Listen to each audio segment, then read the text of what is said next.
आज की कहानी बड़े भाई साहब। मेरे भाई साहब मुझसे 5 साल बड़े थे, लेकिन केवल 3 दर्जे आगे।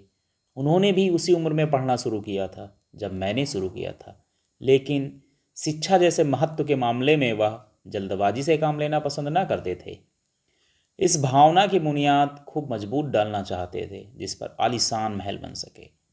1 साल का काम 2 साल में करते थे, कभी कभी 3 साल भी लग जाते थे। बुनियाद ही पुख्ता ना हो तो मकान कैसे पायदार बने।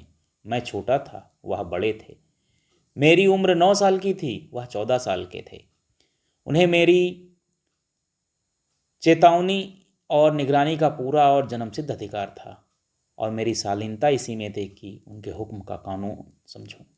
वह स्वभाव से बड़े अध्ययनशील थे, हरदम किताब खोले बैठे रहते, और शायद दिमाग को आराम देने के लिए कभी कॉपी पर, कभी किताब के हाशिए पर चिड़ियों, कुत्तों, बिल्लियों की तस्वीरें बनाया करते थे। कभी कभी एक ही नाम या शब्द या वाक्य 10-20 बार लिख डालते। कभी एक शेर को बार बार सुंदर अक्षरों में नकल करते। कभी ऐसी शब्द रचना करते जिसमें ना तो कोई अर्थ होता, ना कोई सामंजस्य। मसलन एक बार उनकी कॉपी पर मैंने यह इबारत देखी, स्पेशल अमीना, भाइयों भाइयों, दरअसल भाई राधेश्याम, श्रीयुत राधेश्याम। 1 घंटे तक। इसके बाद एक आदमी का चेहरा बना हुआ था। मैंने बहुत चेष्टा की कि इस पहेली का कोई अर्थ निकालूं, लेकिन असफल रहा, और उनसे पूछने का साहस ना हुआ। वह नवी जमात में थे, मैं 5वीं में। उनकी रचनाओं को समझना मेरे लिए छोटा मुंह बड़ी बात थी। मेरा जी पढ़ने में बिल्कुल न लगता था। 1 घंटा भी किताब लेकर बैठना पहाड़ था। मौका पाते ही हॉस्टल से निकलकर मैदान में आ जाता, और कभी कभी कंकरियाँ उछालता, कभी कागज़ की तितलियाँ उड़ाता, और कहीं कोई साथी मिल गया तो पूछना ही क्या। कभी चार दीवारी पर चढ़कर नीचे कूद रहे हैं, कभी फाटक पर सवार उसे आगे पीछे चलाते हैं, कभी मोटर कार का आनंद उठा रहे हैं। लेकिन कमरे में आते ही भाई साहब का वह रौद्र रूप देखकर प्राण सूख जाते। उनका पहला सवाल यह होता, कहाँ थे। हमेशा यही सवाल इसी ध्वनि में हमेशा पूछा जाता था, और इसका जवाब मेरे पास केवल मौन था। ना जाने मेरे मुंह से यह बात क्यों ना निकलती कि जरा बाहर खेल रहा था। मेरा मौन कह देता कि मुझे अपना अपराध स्वीकार है, और भाई साहब के लिए इसके सिवा और कोई इलाज ना था कि स्नेह और रोष से मिले हुए शब्दों में वे मेरा सत्कार करें। इस तरह अंग्रेजी पढ़ोगे तो जीवन भर पढ़ते रहोगे और एक अक्षर ना आएगा। अंग्रेजी पढ़ना कोई हंसी का खेल नहीं है कि चाहे पढ़ लें, नहीं तो ऐरा गैरा नत्थु खैरा सभी अंग्रेजी के विद्वान हो जाते। यहाँ रात दिन आंखें फोड़नी पड़ती हैं और खून जलाना पड़ता है, तब कहीं यह विद्या आती है। और आती क्या है, हाँ कहने को आ जाती है। बड़े बड़े विद्वान भी शुद्ध अंग्रेजी नहीं लिख सकते, बोलना तो दूर रहा। और मैं कहता हूँ, तुम कितने घोंघा हो कि मुझे देखकर भी सबक नहीं लेते। मैं कितनी मेहनत करता हूँ, यह तुम अपनी आंखों से देखते हो। अगर नहीं देखते हो तो यह तुम्हारी आंखों का कसूर है, तुम्हारी बुद्धि का कसूर है। इतने मेले तमाशे होते हैं, मुझे तुमने कभी जाते हुए देखा वहाँ? रोज ही क्रिकेट और हॉकी मैच होते हैं, मैं पास नहीं फटकता, हमेशा पढ़ता रहता हूँ। उस पर भी एक एक दर्जे में 2-2, 3-3 साल पढ़ा रहता हूँ। फिर भी तुम कैसे आशा करते हो कि तुम यूं खेल कूद में वक्त गंवाकर पास हो जाओगे? मुझे तो 2-3 साल ही लगते हैं। तुम उम्र भर इसी दर्जे में पढ़ते पड़े रहोगे और सड़ते रहोगे। अगर तुम्हें इस तरह उम्र गंवानी है तो बेहतर है घर चले जाओ और मज़े से गुल्ली डंडा खेलो। दादा की गाढ़ी कमाई के रुपए क्यों बर्बाद करते हो? मैं यह लताड़ सुनकर आंसू बहाने लगता। जवाब ही क्या था, अपराध तो मैंने किया, लताड़ कौन सा है। भाई साहब उपदेश की कला में निपुण थे, और ऐसी ऐसी लगती बातें, ऐसी सूक्ति बाण चलाते कि मेरे जिगर के टुकड़े टुकड़े हो जाते और हिम्मत टूट जाती। इस तरह जान तोड़कर मेहनत करने की शक्ति मैं अपने में ना पाता था, और उस निराशा में जरा देर के लिए मैं सोचने लगता, क्यों ना घर चला जाऊं। जो काम मेरे बूते के बाहर है उसमें हाथ डालकर क्यों अपनी ज़िंदगी खराब करूं। मुझे अपना मूर्ख रहना मंजूर था, लेकिन उतनी मेहनत, मुझे तो चक्कर आ जाता था। लेकिन घंटे 2 घंटे के बाद निराशा के बादल छट जाते, और मैं इरादा करता कि आगे से खूब जी लगाकर पढ़ूंगा। चटपट एक टाइम टेबल बना डालता, बिना पहले से नक्शा बनाए, कोई स्कीम तैयार किए काम कैसे शुरू करूं। टाइम टेबल में खेल कूद की मद बिल्कुल उड़ जाती। प्रातःकाल उठना, 6 बजे मुंह हाथ धो नाश्ता कर पढ़ने बैठ जाना। 6 से 8 तक अंग्रेजी, 8 से 9 तक गणित, 9 से 9:30 तक इतिहास, फिर भोजन और स्कूल। 3:30 बजे स्कूल से वापस आकर आधा घंटा आराम करना। 4 से 5 तक भूगोल, 5 से 6 तक ग्रामर, आधा घंटा हॉस्टल के सामने ही टहलना। 6:30 से 7 तक अंग्रेजी कंपोजिशन, फिर भोजन करके 8 से 9 तक अनुवाद, 9 से 10 तक हिंदी, 10 से 11 तक अन्य विषय, फिर विश्राम। मगर टाइम टेबल बना लेना एक बात है, उस पर अमल करना दूसरी बात है। पहले ही दिन उसकी अवहेलना शुरू हो जाती। मैदान की वह सुखद हरियाली, हवा के हल्के हल्के झोंके, फुटबॉल की तरह उछल कूद, कबड्डी के वह दांव घात, वॉलीबॉल की वह तेज़ी और फुर्ती मुझे अज्ञात और अनिवार्य रूप से खींच ले जाती। और वहाँ जाते ही मैं सब कुछ भूल जाता। वह जानलेवा टाइम टेबल, वह आँख फोड़ पुस्तकें किसी को याद ना रहती, और भाई साहब की नसीहत और फजीहत का अवसर मिल जाता। मैं उनके साये से भागता, उनकी आंखों से दूर रहने की चेष्टा करता, कमरे में इस तरह दबे पाँव आता कि उन्हें खबर ना हो। उनकी नज़रें मेरी ओर उठी और मेरे प्राण निकले। हमेशा सिर पर एक नंगी तलवार से लटकती मालूम होती। फिर भी जैसे मौत और विपत्ति के बीच भी आदमी मोह और माया के बंधन में जकड़ा रहता है, मैं फटकार और घुड़कियां खाकर भी खेल कूद का तिरस्कार न कर सकता। सालाना इम्तहान ख़त्म हुआ। भाई साहब फेल हो गए, मैं पास हो गया और अपनी कक्षा में फर्स्ट आया। मेरे और उनके बीच में केवल 2 साल का अंतर रह गया। जी में आया, भाई साहब को आड़े हाथों लूँ। आपकी वह घोर तपस्या कहाँ गई? मुझे देखिए, मज़े से खेलता भी रहा और दर्जे में अव्वल भी रहा। लेकिन वह इतने दुखी और उदास थे कि मुझे उनसे दिली हमदर्दी हुई। उनके घाव पर नमक छिड़कने का विचार ही लज्जास्पद जान पड़ा। हाँ, अब मुझे अपने ऊपर कुछ अभिमान हुआ और आत्मसम्मान भी बढ़ा। भाई साहब का वो रौब मुझ पर न रहा। आज़ादी से खेल कूद में शरीक होने लगा। दिल मजबूत था। अगर उन्होंने फिर फजीहत की तो साफ कह दूंगा, आपने अपना खून जलाकर कौन सा तीर मार लिया? मैं तो खेलते कूदते दर्जे में अव्वल आ गया। जबान से यह हेकड़ी जताने का साहस न होने पर भी मेरे रंग ढंग से साफ जाहिर होता था कि भाई साहब का वो आतंक मुझ पर नहीं था। भाई साहब ने इसे भांप लिया। उनकी सहज बुद्धि बड़ी तीव्र थी। और एक दिन जब मैं भोर का सारा समय गुल्ली डंडे की भेंट करके ठीक भोजन के समय लौटा, तो भाई साहब ने मानो तलवार खींच ली और मुझ पर टूट पड़े। देखता हूँ इस साल पास हो गए और दर्जे में अव्वल आ गए तो तुम्हें दिमाग हो गया है। मगर भाईजान, घमंड तो बड़े बड़े का नहीं रहा, तुम्हारी क्या हस्ती। इतिहास में रावण का हाल तो पढ़ा ही होगा। उसके चरित्र से तुमने कौन सा उपदेश लिया, या यूं ही पढ़ गए?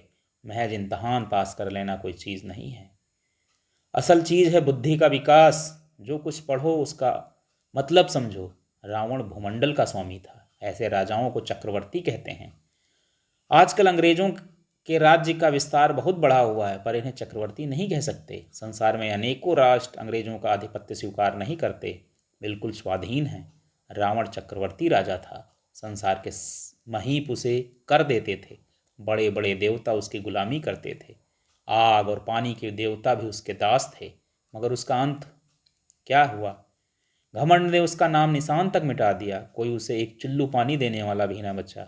आदमी और जो कुकर्म चाहे करे, पर अभिमान ना करे। इतराए नहीं, अभिमान किया और दीन दुनिया दोनों में से गया। शैतान का हाल भी पढ़ा ही होगा। उसे भी यह अभिमान हुआ था कि ईश्वर का उससे बढ़कर सच्चा भक्त कोई है ही नहीं। अंत में यह हुआ कि स्वर्ग से नरक में धकेल दिया गया। रोम का बादशाह शाह रोम ने भी एक बार अहंकार किया था, भीख मांग मांग कर मर गया। तुमने तो अभी केवल एक दर्जा पास किया है और अभी से तुम्हारा सिर फिर गया है। तब तो तुम आगे पढ़ चुके, या समझ लो कि तुम अपनी मेहनत से नहीं पास हुए। अंधे के हाथ बटेर लग गई, मगर बटेर केवल एक बार हाथ लग सकती है, बार बार नहीं लग सकती। कभी कभी गुल्ले डंडी में भी अंधा चोट निशाना पड़ जाता है। इससे कोई सफल खिलाड़ी नहीं हो जाता। सफल खिलाड़ी वह है जिसका कोई निशाना खाली ना जाए। मेरे फेल होने पर मत जाओ। मेरे दर्जे में आओगे तो दांतों पसीना आ जाएगा। जब अलजबरा और ज्योमेट्री के लोहे के चने चबाने पड़ेंगे और इंग्लिस्तान का इतिहास पढ़ना होगा, बादशाहों के नाम याद रखना आसान नहीं है। 8 हेनरी ही गुजरे हैं। कौन सा कांड किस हेनरी के समय में हुआ, क्या यह याद कर लेना आसान समझते हो? हेनरी 7वें की जगह हेनरी 8वां लिख गया। सब नंबर गायब, सफा चट, सिफर भी ना मिलेगा। सिफर भी हो किस ख्याल में? दर्जनों तो जेम्स हुए हैं, दर्जनों विलियम, कोड़िया चार्ल्स। दिमाग चक्कर खाने लगता है। इन अभागों को नाम भी ना जुड़ते थे। एक ही नाम के पीछे 2 यम, 100 यम, 4 पंजुम लगाते चले जाते थे। मुझसे पूछते तो 10 लाख नाम बता देता। और ज्योमेट्री तो बस खुदा की पनाह, ABC की जगह AGB लिख दो और फिर सारे नंबर कट गए। कोई इन निर्दयी परीक्षकों से नहीं पूछता कि आखिर ABC और ABD में क्या फ़र्क है, और व्यर्थ की बातों के लिए क्यों छात्रों का खून करते हो? दाल भात रोटी खाई या भात दाल रोटी खाई, इसमें क्या रखा है? मगर इन परीक्षकों को क्या परवाह, वह तो वही देखते हैं जो पुस्तक में लिखा है। चाहते हैं कि लड़के अक्षर अक्षर रट डाल लें, और इसी रटंत का नाम है शिक्षा रख छोड़ा है। और आखिर में इन बेसर पैर की बातों के पढ़ने का क्या फ़ायदा? इस रेखा पर यह लंब गिरा दो तो आधार लंब से दूना हो जाए। पूछिए इनसे प्रयोजन, दुगना नहीं चौगुना हो जाए या आधा ही रहे मेरी बला से। लेकिन परीक्षा में पास होना है तो यह सब खुराफात याद करनी पड़ेगी। कह दिया, समय की पाबंदी पर एक निबंध लिखो जो 4 पन्नों से कम ना हो। अब आप कापी सामने खोलें, मतलब हाथ कलम में लिए उसके नाम को रोइए। कौन नहीं जानता कि समय की पाबंदी बहुत अच्छी बात है। इससे आदमी के जीवन में संयम आ जाता है, दूसरों को उस पर स्नेह होने लगता है और उसके कारोबार में उन्नत होती है। लेकिन इस जरा सी बात पर 4 पन्ने कैसे लिखें? जो बात एक वाक्य में कही जा सके उसे 4 पन्नों में लिखने की क्या ज़रूरत है? मैं तो इसे हिमाकत कहता हूँ। यह तो समय की किफ़ायत नहीं है बल्कि उसका दुरुपयोग है कि व्यर्थ में किसी बात को ठूंस दिया जाए। हम चाहते हैं कि आदमी को जो कुछ कहना हो चटपट कह दे, अपनी राह ले, मगर नहीं, आपको 4 पन्ने रंगने पड़ेंगे, चाहे जैसे लिखिए, और पन्ने भी पूरे फुल स्केप के आकार के। यह छात्रों पर अत्याचार नहीं तो और क्या है? अनर्थ तो यह है कि कहा जाता है संक्षेप में लिखो। समय की पाबंदी पर संक्षेप में एक निबंध लिखो जो 4 पन्ने से कम ना हो। ठीक है, संक्षेप में तो 4 पन्ने हुए नहीं, शायद 100-200 पन्ने लिखवाते। तेज भी दौड़िए और धीरे धीरे भी। उल्टी बात है कि नहीं? बालक भी इतनी सी बात समझ सकता है, लेकिन इन अध्यापकों को इतनी तमीज़ भी नहीं है। उस पर दावा है कि हम अध्यापक हैं। मेरे दर्जे में आओगे लाला तो ये सारे पापड़ बेलने पड़ेंगे, और तब आटे दाल का भाव मालूम होगा। इस दर्जे में अव्वल आ गए हो तो ज़मीन पर पाँव नहीं रखते, इसलिए मेरा कहना मानिए। लाख फेल हो गया हूँ लेकिन तुमसे बड़ा हूँ। संसार का मुझे तुमसे ज़्यादा कहीं अनुभव है। जो कुछ कहता हूँ उसे गिरह बांधिए, नहीं तो पछताइएगा। स्कूल का समय निकट था, नहीं ईश्वर जाने यह उपदेश माला कब समाप्त होती। भोजन आज मुझे निस्वाद सा लग रहा था। जब पास होने पर यह तिरस्कार हो रहा है तो फेल हो जाने पर शायद प्राण ही ले लिए जाएं। भाई साहब ने अपने दर्जे की पढ़ाई का जो भयंकर चित्र खींचा था उसने मुझे भयभीत कर दिया। स्कूल छोड़कर घर नहीं भागा, यही ताज्जुब है। लेकिन इतने तिरस्कार पर भी पुस्तकों में मेरी अरुचि ज्यों की त्यों बनी रही। खेल कूद का कोई अवसर हाथ से ना जाने देता। पढ़ता भी मगर बहुत कम, बस इतना कि रोज का टास्क पूरा हो जाए और दर्जे में जलील ना होना पड़े। अपने ऊपर जो विश्वास पैदा था वह फिर लुप्त हो गया और फिर चोरों का सा जीवन कटने लगा। फिर सालाना इम्तहान हुआ और कुछ ऐसा संयोग हुआ कि फिर पास हुआ। भाई साहब फेल हो गए। मैंने बहुत मेहनत नहीं की थी, पर ना जाने कैसे दर्जे में अव्वल आ गया। मुझे खुद अचरज हुआ। भाई साहब ने प्राणघातक परिश्रम किया, कोर्स का एक एक शब्द चाट गए। 10 बजे रात तक इधर उधर, 4 बजे भोर से उधर, 6 से 9:30 तक स्कूल जाने से पहले मुद्रा कांतिहीन हो गई थी, मगर बेचारे फेल हो गए।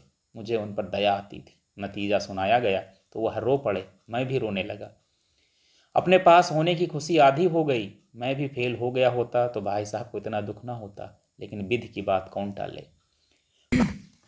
मेरे और भाई साहब के बीच में केवल अब एक दर्जे का अंतर रहा। मेरे मन में एक कुटिल भावना उदय हुई कि कहीं भाई साहब 1 साल और फेल हो जाएं तो मैं उनके बराबर हो जाऊं, फिर वह किस आधार पर मेरी फजीहत कर सकेंगे।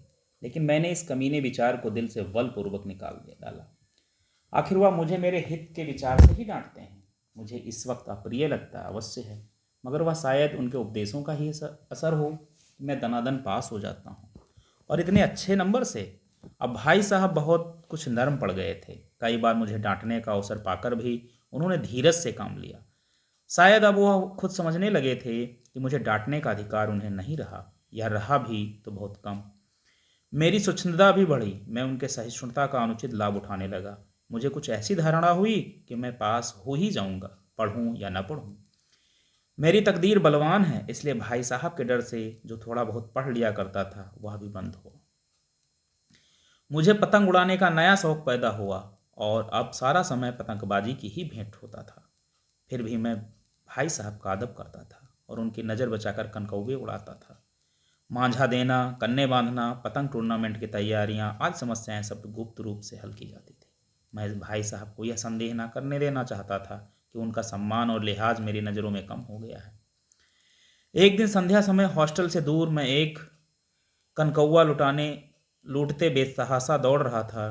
आंखें आसमान की ओर थी और मन उस आकाशगामी पथिक की ओर जो मंद गति से झूमता पतन की ओर चला आ रहा था। मानो कोई आत्मा स्वर्ग से निकलकर विरक्त मन से नए संस्कार ग्रहण करने आ रही हो। बालकों की पूरी सेना लग गए और झाड़दार बांस लिए उसका स्वागत करने की दौड़े आ रही थी। किसी को अपने आगे पीछे की खबर न थी। तभी मानो उस पतंग के साथ ही आकाश में उड़ रहे थे, जहाँ सब कुछ समतल और ना मोटर कार है, ट्राम है, ना गाड़ियाँ। सहसा भाई साहब से मेरी मुठभेड़ हो गई, जो शायद बाजार से लौट रहे थे। उन्होंने वही हाथ पकड़ लिया और उग्र भाव से बोले, इन बाजारी लड़कों के साथ धेले के कनकौवे के लिए दौड़ते तुम्हें शर्म नहीं आती? तुम्हें इसका भी कुछ लिहाज नहीं है कि अब नीची जमात में नहीं हो बल्कि 8वीं जमात में आ गए हो और मुझसे केवल एक दर्जा नीचे हो। आखिर आदमी को कुछ तो अपनी पोजीशन का ख्याल करना चाहिए। एक जमाना था कि लोग 8वां दर्जा पास करके नायब तहसीलदार हो जाते थे। मैं कितने ही मिडलचियों को जानता हूँ जो आज अव्वल दर्जे के डिप्टी मजिस्ट्रेट या सुपरिटेंडेंट हैं। कितने ही 8वीं जमात वाले हमारे लीडर और समाचार पत्रों के संपादक हैं। बड़े बड़े विद्वान उनकी मातहती में काम करते हैं और तुम उसी 8वें दर्जे में आकर बाजारी लड़कों के साथ कनकौवे के लिए दौड़ रहे हो। मुझे तुम्हारी इस कम अकली पर दुख होता है। तुम जहीन हो, इसमें शक नहीं, लेकिन ये जहन किस काम का जो हमारे आत्मगौरव की हत्या कर डाले। तुम अपने दिल में समझते होगे मैं इस भाई साहब से महज एक दर्जा नीचे हूँ और अब उन्हें मुझको कुछ कहने का हक नहीं, लेकिन यह तुम्हारी गलती है। तुमसे 5 साल बड़ा हूँ और चाहे आज तुम मेरी ही जमात में आ जाओ और परीक्षकों को यही हाल है तो निसंदेह अगले साल तुम मेरे समकक्ष हो जाओगे और शायद 1 साल बाद मुझसे आगे भी निकल जाओ। लेकिन मुझसे और तुम में जो 5 साल का अंतर है उसे तुम क्या खुदा भी नहीं मिटा सकता। मैं तुमसे 5 साल बड़ा हूँ और हमेशा रहूँगा। मुझे दुनिया का और ज़िंदगी का जो तजर्बा है तुम उसकी बराबरी नहीं कर सकते। चाहे तुम MA, B.Ed, डीलिट और DPhil ना जाने क्या क्या कर डालो। समझे किताब पढ़ने से नहीं आती, दुनिया देखने से आती है। हमारी अम्मा ने कोई दर्जा नहीं पास किया और दादा भी शायद 5वीं 6ठी जमात पास हैं, लेकिन हम दोनों चाहे सारी दुनिया की विद्या पढ़ लें, अम्मा और दादा को हमें समझाने और सुधारने का अधिकार हमेशा रहेगा। केवल इसलिए नहीं कि वे हमारे जन्मदाता हैं, बल्कि इसलिए कि उन्हें दुनिया का सबसे ज़्यादा तजर्बा और रहेगा।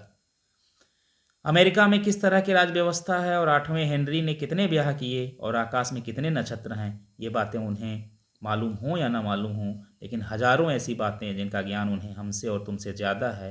देव ना करे आज मैं बीमार हो जाऊं तो तुम्हारे हाथ पांव फूल जाएंगे। दादा को तार देने के सिवा तुम्हें और कुछ ना सूझेगा, लेकिन हमारी जगह दादा हों तो किसी को तार ना दें, ना घबराएं, ना बदहवास हों। पहले खुद मरज पहचान कर इलाज करेंगे, उसमें सफल ना हुए तो किसी डॉक्टर को बुलाएंगे।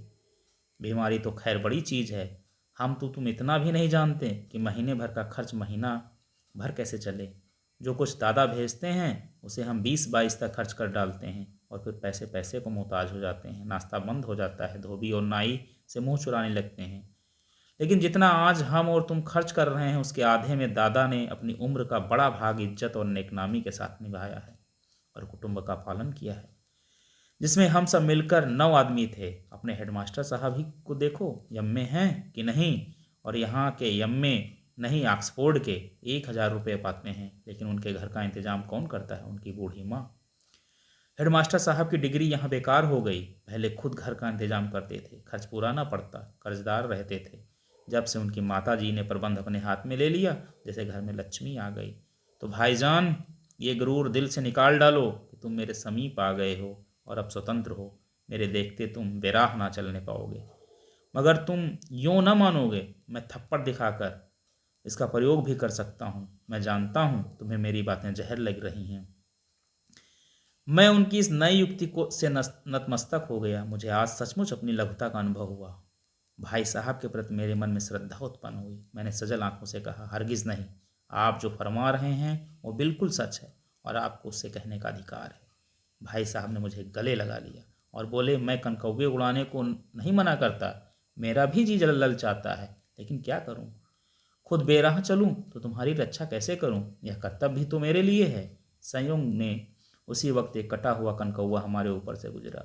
उसकी डोर लटक रही थी। लड़कों का एक गोल गोल पीछे दौड़ा चला जाता था। भाई साहब लंबे ही हैं, उछल कर उसकी डोर पकड़ ली और बेतहाशा हॉस्टल की तरफ दौड़े। मैं पीछे पीछे भी दौड़ रहा था।